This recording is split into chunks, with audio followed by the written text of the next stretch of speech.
اعوذ باللہ من الشیطان الرجیم بسم اللہ الرحمن الرحیم۔ آج کا ہمارا ٹاپک ہے رحلات امام بخاری رحمۃ اللہ علیہ۔ محدثین کی اصطلاح میں رحلہ اس سفر کو کہا جاتا ہے جو حدیث یا اس کی سند عالی حاصل کرنے کے لیے کیا جاتا ہے۔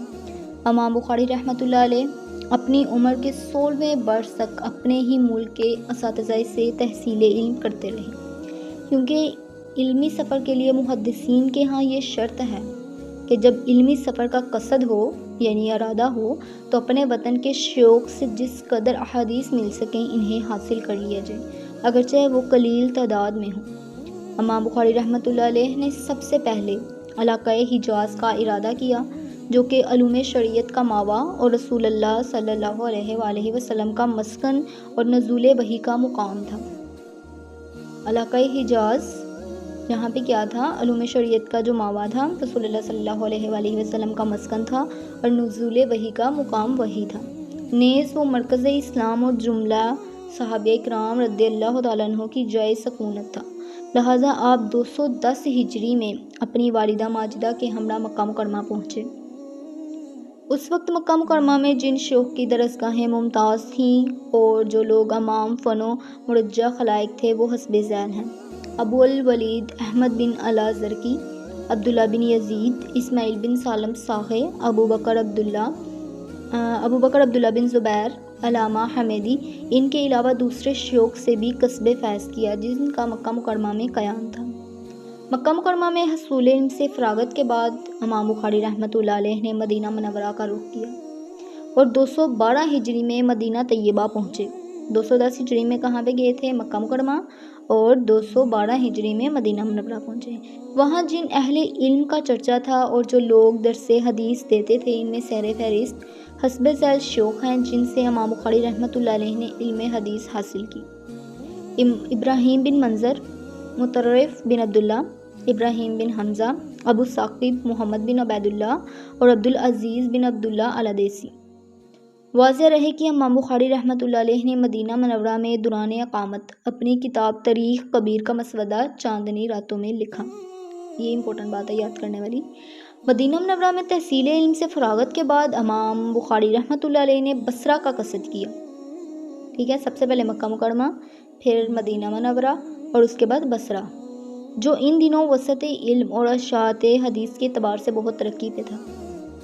آپ نے بصرہ کا سفر 4 مرتبہ کیا اور حسب ذیل شیوخ سے علم حاصل کیا: امام ابو عاصم النبیل، صفوان بن عیسیٰ، بدل بن محبر، حرمی بن عمارہ، عفان بن مسلم، محمد بن عرعرہ، سلیمان بن حرب، ابو الولید طیالسی اور محمد بن سنان۔ بصرہ کے بعد آپ نے کوفہ کا رخ کیا۔ بصرہ کے بعد کس شہر کا رخ کیا؟ کوفہ کا، جو ان دنوں علم و عرفان کا گہوارہ تھا۔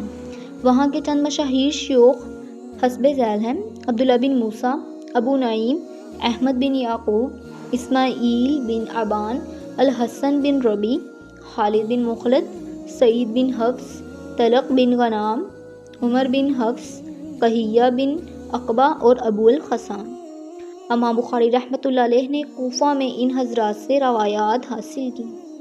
بغداد سلطنت عباسیہ کا دارالحکومت تھا۔ بغداد کس سلطنت کا دارالحکومت تھا؟ یہ یاد رکھنے والی بات ہے بھائی کہ بغداد سلطنت عباسیہ کا دارالحکومت تھا۔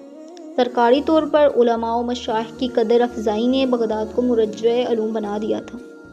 وہاں ہر طرف سے اہل کمال جمع ہو گئے تھے۔ امام بخاری رحمۃ اللہ علیہ نے حصول علم کے لیے بغداد کا کئی مرتبہ سفر کیا۔ بغداد کے شیوخ مندرجہ ذیل ہیں: امام احمد بن حنبل، محمد بن عیسیٰ الصبح، محمد بن سائق اور سریج بن نعمان۔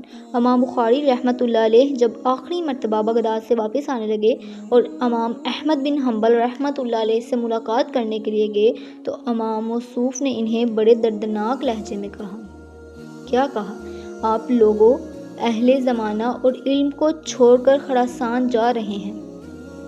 جب حاکم بخارا ابو طاہر نے امام بخاری رحمۃ اللہ علیہ پر بہتان لگا کر بخارا بدر کرنے کا منصوبہ بنایا تو آپ امام احمد بن حنبل کے مذکور مقولے کو یاد کر کے بہت افسوس کرتے تھے۔ فرماتے تھے اب مجھے ان کی بات یاد آتی ہے۔ امام بخاری رحمۃ اللہ بصرہ کے بعد شام بھی گئے تو وہاں حسب سیل مشائخ سے علم حاصل کیا۔ امام یوسف فریابی، ابو نصر اسحاق بن ابراہیم، آدم بن ابی ایاس، الحکم بن نافع اور حیوا بن شریح، ان کے علاوہ دوسرے اہل علم معاصرین سے بھی تکمیل علم کیا۔ امام بخاری رحمۃ اللہ علیہ حصول علم کے لیے مصر بھی گئے اور وہاں عثمان بن سعید ساخی، سعید بن ابی مریم، عبداللہ بن صالح، احمد بن صالح، احمد بن شعیب، اصباغ بن فرج، سعید بن ابی عیسیٰ، سعید بن کثیر اور یحییٰ بن عبداللہ سے حدیث حاصل کی۔ اسی طرح آپ نے جزیرہ کا سفر کیا، وہاں احمد بن عبد الملک الحرانی، احمد بن یزید الحرانی، عمرو بن خلف اور اسماعیل بن عبداللہ عورتی سے خوب استفادہ کیا۔ آپ نے مرو میں علی بن حسن، عبداللہ محمد بن مقاتل، بلخ میں مکی بن ابراہیم، یحییٰ بن بشر، محمد بن ابان، حسن بن شجاع، یحییٰ بن موسیٰ امام قتیبہ، ہرات میں احمد بن ابو الولید الحفی، نشاپور میں یحییٰ بن یحییٰ، بشر بن حکم، اسحاق بن راہویہ، محمد بن رافع اور رئی میں ابراہیم موسیٰ، وسط میں حسان بن عبداللہ اور سعید بن عبداللہ سے حدیث حاصل کی۔ یہ نا شہروں کے نام بتائے جا رہے ہیں اور ان شیوخ کے بھی نام بتائے جا رہے ہیں کہ جہاں جہاں جا کے امام بخاری رحمۃ اللہ علیہ نے، ان کے جو وہاں پہ بڑے شیوخ تھے، بڑے علماء تھے، ان سے انہوں نے احادیث حاصل کی۔ امام بخاری رحمۃ اللہ علیہ فرمایا کرتے تھے کہ میں نے صرف انہی شیوخ سے احادیث لی ہیں جو ایمان میں کمی بیشی کے قائل تھے اور اعمال کو جزو ایمان خیال کرتے تھے، جیسا کہ صحابہ کرام رضی اللہ تعالیٰ عنہ اور تابعین اعظام کا موقف